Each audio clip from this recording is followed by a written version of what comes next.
Hey! What's up? What a familiar face you are! I got a very important question. Yeah. How was the tour? Oh, the tour was awesome. It has to be probably the best Houston and the Dirty Rats tour we've ever done. You know, we did like almost the whole country. You know, we went to some new places we'd never been to in parts of Kansas, like Topeka, Kansas, and freaking what was the other cool place? We went to Pueblo, Colorado. They was all really sound neat. cool, but nothing's gonna beat Alaska. I mean, nothing's gonna beat Alaska, of course. You know, that was the biggest thing. Like, I'm even wearing my Alaska shirt. What? Token souvenir, you know? Alaska was wild. We played at Anchorage, Alaska at this place called Van's Dive Bar. And we played another place called Coots.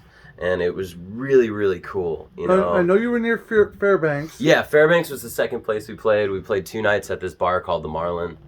Did you meet any gold miners? We didn't meet any gold miners. We met some really wild characters, though. Some really, Alaska is a whole different type of breed. Like, a lot of the houses we kind of even stayed at were almost made out of particle board and stuff, and like parts of cars, and a lot of stuff almost looked like There's a a lot combination of of Sanford and engineering. what? A lot of unique engineering. Yeah, it was almost like very makeshift homes on people's like properties and stuff. You'd see stuff that looked very similar to Sanford and Son, but there's trees growing out of cars and these makeshift homes I'd with wood expect nothing stoves. less. Yeah, very very Alaska. Very cool. And we the time of the year that we went to Alaska during, it was really cool because there was like an equal equal timing of night and day, you know. So it was 12-12? Yeah, so it was about 12-12, so that was really cool. That must have been really weird. Yeah, especially when people were telling us that when it gets to the point where there's pretty much 23 hours of night and like 1 hour of daylight and stuff like that. Yeah, it's really bizarre. Or it's light all day and it only gets dark for an hour. That was really wild. How did you actually get to Alaska? How did I get to Alaska? Well, the cool thing was we didn't drive because that would have just been a financial nightmare. And we're not, despite popular belief, we're not like rock star rich people, you know. We just ended up touring all throughout the country, you know, going coast to coast. And when we were on the West Coast, we flew from Seattle to Anchorage, Alaska, and it was super affordable. And then we rented gear when we were over in Alaska which was... You rented guitars, drums, yeah, we rented everything. It was super weird for us because do they have a rent center? We actually went through Guitar Center. No, did you? Yeah. Guitar Center, Alaska? Alaska, there's one in Anchorage. Are they used to this? Kind of. I mean, they didn't have too much of a selection. We actually found out more about this independent place, which I'll shout out. They're called Mammoth Music. And they are a mom and pop shop, and they rent out to everyone. Like, I feel Shinedown or Slayer, like they do big people. And it's funny because there's a mom and pop shop, but they have warehouses of like big lighting rigs and all types of stuff. And they told us to just give them a holler next time we come through, and they'll help us rent gear, because we probably could have got way better gear than what we got through Guitar Center. Was it fun in Alaska? Oh, it was so cool. And like, the even best part is it wasn't a complete financial loss, you know. We did okay over there, you know. The crowd responses were insane. Our first show there at Van's Dive Bar I mentioned earlier, it was a Thursday night, and there was like packed. You know, it's the bar only probably fits about 100 people, and it was at capacity pretty much. The whole team, yeah. And I know that there's a lot of people that live in Anchorage, but it was just crazy, you know, or whatever. It's like 300,000 or 100,000 in Anchorage. And pretty much like the whole town came out and saw us, which was crazy. Or at least anybody that liked alternative music, you know. Okay. So there was at least 100 people there. So like 1% possibly of Anchorage showed up. I got another very important question. Yeah. Do you think other musicians should go and try to play Alaska? Yeah. Would you recommend it? I would highly recommend bands going over to Alaska. I think the only thing that makes it practical is flying over from the West Coast, preferably Seattle. From what I've heard, it's the Seattle Tacoma Airport, and it was super cool. Just I would suggest that you get more of a crowd response. It's very similar when I tell people why we go to places like Wenatchee, Washington, or Anoka, Minnesota, or Bismarck, North Dakota. There are a lot of these smaller towns. People actually really are excited when a live band comes to their town. A new live band. Because that was the big thing when we were in Alaska. It was a big deal that we were out of state. And not out of country, out of state, because Alaska is such a big state. They don't really have people from other states go there. So that was really neat. And even it was wild when we were promoting our show in Anchorage. We actually stopped at a record store, and the thing I wanted to say is they actually recognized me from Spin Me Round.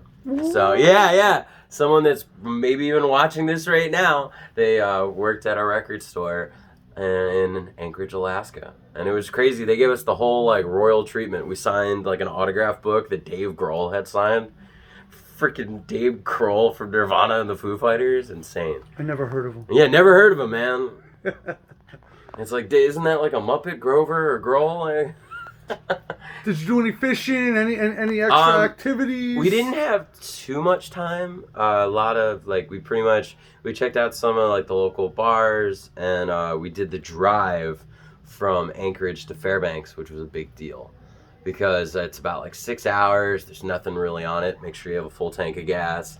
And we were in this Chrysler minivan just going down these winding roads and seeing these giant landscapes of snow and stuff. It was pretty intense, especially being from New Jersey, seeing stuff that wild. Never saw. I mean, even in Utah and Colorado and stuff, it's nothing like Alaska. Alaska's bizarre. Did you expect all of that? The response, everything. I don't know. So I'm really good friends with a band called El Escapado that's loosely based out of Nashville. And they recently went to Alaska in May of this year. So they had gone over, and I had wanted to go to Alaska in 2020 before, the whole vid happened and the world shut down. I was working on a route and tour and talking to people, and when I saw my friends go over there, I thought to myself, I really wanted to try and do Alaska this year, and they were doing it. So it made going to Alaska a little bit easier because I saw different venues that they had played through and contacted some of the people that they had played with.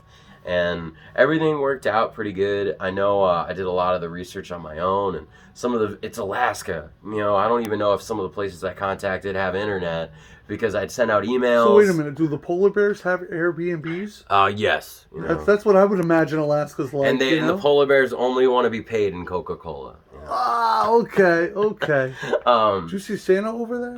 Yeah. Santa came to our Fairbanks show. Nice. There's even a North Pole, Alaska. I expect him to be rocking out with some PPR. There was actually even a Houston, Alaska. That was really cool. Yeah. That was really neat. I took a picture by the sign. What'd you guys eat in Alaska? What did we eat in Alaska? Yeah, because I know you're a patron of a lot of fast food. Well, the whole thing we would say is the mantra I give the dirty rats is, I will show you the world, but you will be broke as, it rhymes with duck, and we literally were in Alaska, seeing all these mountain ranges and stuff, living off Little Caesars pizza. There's a Little Caesars in Anchorage. No way. Okay, yeah. Well, Anchorage is a big city. We were eating ramen cups. We ate bags of tuna packets. Okay. And we were going in Walmart. They have the day old bread where it's 50 cents, and we were getting 50-cent whole wheat rolls and stuff. You're wow, hell they yeah? have whole wheat. Yeah, hell yeah. And we were putting the tuna packets that came with like mayonnaise and all the stuff in it, and we were just making little tuna sandwiches, and we got by. You know, we were only there for about a week, so it wasn't too hard to get by. So you were living like life how you would just normally Yeah, live life. it was. We literally lived life the way we did in the States, like in the like mainland. Yeah, well, you know, like contingent or continental. I don't know. Something like that. When I think of Alaska, I don't necessarily think of normal. I think of it freezing. Well, that's the one thing too. It's really not that crazy. It does get cold during the winter. Obviously, it's Alaska, but it wasn't like there are places in Alaska that are what you would think. You know, I'm pretty sure it's just very barren. People were telling me that there's some towns where you can't even take a road to the town. You have to get on like a 4-wheeler to get to these remote like villages. They're villages more than towns, but. For the main part, a lot of the cities, I think like Seward, Homer, Anchorage, of course, Fairbanks, a lot of these towns that they're more on like the eastern side of Alaska, like on the eastern, they're like the coastal cities and stuff. They even go down to this peninsula thingy that's on like the southeastern part of Alaska. And all of those cities, towns, air quotes, are pretty developed. I think the only times when stuff gets really weird is locals were telling me that when you see those memes online where it's like $30 Pop-Tarts, it's because it's the middle of the winter and they can't get shipments. You know, they can't get freights from boats. They can't get air goods, or if they are getting goods, it's very limited. So that's when like prices are really crazy, because even when we were in Anchorage and Fairbanks, the prices weren't like crazy. It was definitely more expensive, but I think we only spent on like all of the food we ate the entire time there, Little Caesars, tuna packets, everything, was only about $100 for the three of us. Yeah, and then we also bought like water and stuff like that. Water? What do you need water for? Yeah. Man. But supposed to drink out of the fresh streams. Yeah. Fight the bears. The cool thing was a lot of people told us, because we really wanted to try salmon, but we're broke, you know, being traveling musicians. And they said next time we roll through, we should just start asking people that we meet if they have salmon in their freezer. It's because I guess that's a big thing. Yeah. A lot of people just have salmon. So if you just were at someone's house, it's like, hey, do you have salmon in your freezer? And they'd be like, yeah, man. You want me to cook you some up, you know? And I definitely look forward to that next time we're up there. Now I got one more question for you, real quick. What piece of advice would you give a traveling musician who is going to Alaska? The big thing I would advise is make sure you fly out of Seattle, because it's just super affordable round trip. Don't try to fly from like the center of the country or the eastern part. Like definitely tour out to the West Coast. You save a lot of money that way. There's a lot of DIY bands out there. Yeah, no. Skip over Alaska because it doesn't seem like it's feasible. And it doesn't seem like it's feasible. But honestly, it wasn't that bad. The overhead, we ended up profiting a little bit, but we covered all our costs, which was good. The advice I would give, though, is fly out of Seattle. Maybe, I didn't know a whole lot about rent-a-cars. Our rent-a-car wasn't too expensive, but maybe shop around, see if there's any coupons online and stuff. If you're good with that stuff, definitely look for the best affordable rent-a-car. And then you're more than likely going to fly into Anchorage, so I'd advise renting gear from Mammoth Music when you come into Alaska, because pretty much when I said it's affordable, you fly from Seattle to Anchorage and then you figure out the rest. Like some other parts of Alaska, you might even have to fly to, you know, I think you have to fly to Nome because it's so far, you know. And I think what you did was very, very smart. Stopping at a local record store. Yeah, we did that to promo our stuff. We stopped at a lot of like bars, like different things. We were trying to find like where people that would possibly come to our show would be. And it was neat too, though, that since it is Alaska, and like I said, it's 100,000 or 300,000, something like that in the whole city, it's still not a billion people, you know, like it's not New York City or Chicago or something. So the fact, but word travels around that a lot faster. That was what we ran into. Like we would just go into anything, you know, like we were at Walmart, and if someone had like dyed hair, we'd be like, hey, we're playing the bar, and like a lot of those people just came to the bar, you know, that we played, Fans Dive Bar. That's so that because was they have super cool. One dive bar in the whole town. Yeah. No, there's probably a couple. There's probably a few, yeah. But no, I'd say that overall, those would be the tips I give for Alaska. And then it was just such a great tour. You know, we can't wait to get back out because this was the 9th year that Houston the Dirty Rats has been a band. And next year is going to be our 10th anniversary. And our big plans that we have on the table are to do Hawaii. And then we want to get back into Canada and at least play like a show in Mexico and possibly, fingers crossed, maybe do a week or two in Europe.